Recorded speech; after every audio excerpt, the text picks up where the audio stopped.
with my friend Wolfgang Ischinger here at the World Economic Forum in Davos. Wolfgang, so state of transatlantic relations today from the Davos perspective, what do you think? Good shape, better than at any time in recent memory. If we had had a Davos a year ago, we would have been talking about the debacle of Afghanistan, etc. We're in good shape now. NATO is essentially on track. The European Union has surprisingly not fallen apart. I think my only concern is if if it is correct to assume that this war in Ukraine will drag on for not weeks but months, are we going to be in good shape 3, 6, 9 months down the road? That's my concern. Are we going to have the stamina to stay on course? Now, question. To the extent that war fatigue is starting to set in over time, and again, I think most people presume this is not ending anytime soon. Exactly. Does it come first from the Europeans or from the Americans, and why? Well, let's talk about America for a moment. You guys have elections coming up, midterm elections, and I'm not so certain that the average American voter is going to like the idea of paying higher gas prices and spending more money on foreign expeditions, etc., etc. So I'm worried a little bit about the American commitment, longer term. In Europe, I think at the moment we're in good shape, but of course we have these outliers. We have Viktor Orbán, Hungary. We have Hungary, and we have a couple of other partners that have specific interests. Germany has its own problem with gas. I wish I could say in 6 weeks or in 12 weeks we're going to be able to cut gas imports from Russia.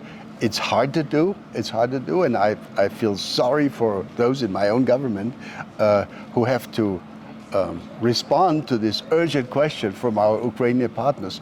When are you going to stop financing the Russian war of aggression by continuing to buy this stuff? But then again, it's not going to help if Germany cuts gas imports now with the obvious consequence of a significant recession.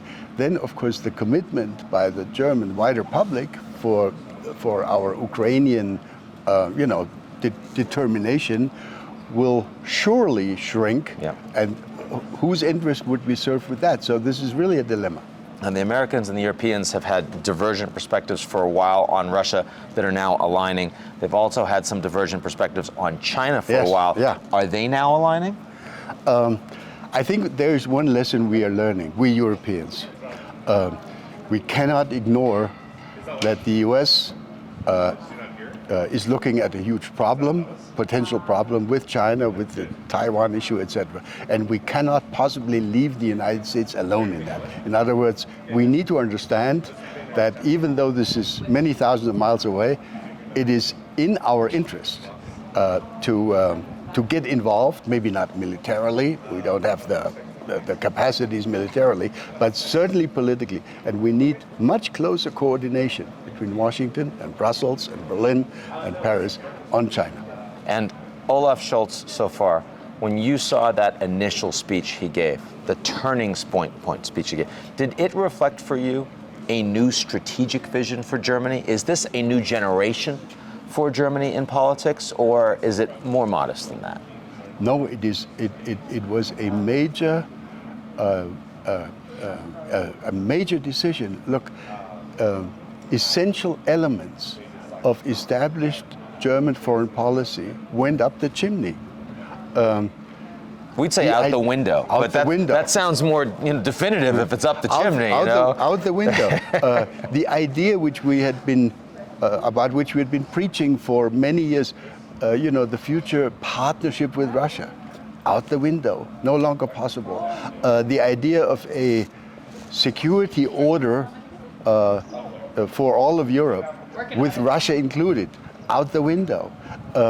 In other words, for no country has this Russian attack against Ukraine produced more sharp cuts and the need for total revision of our foreign policy.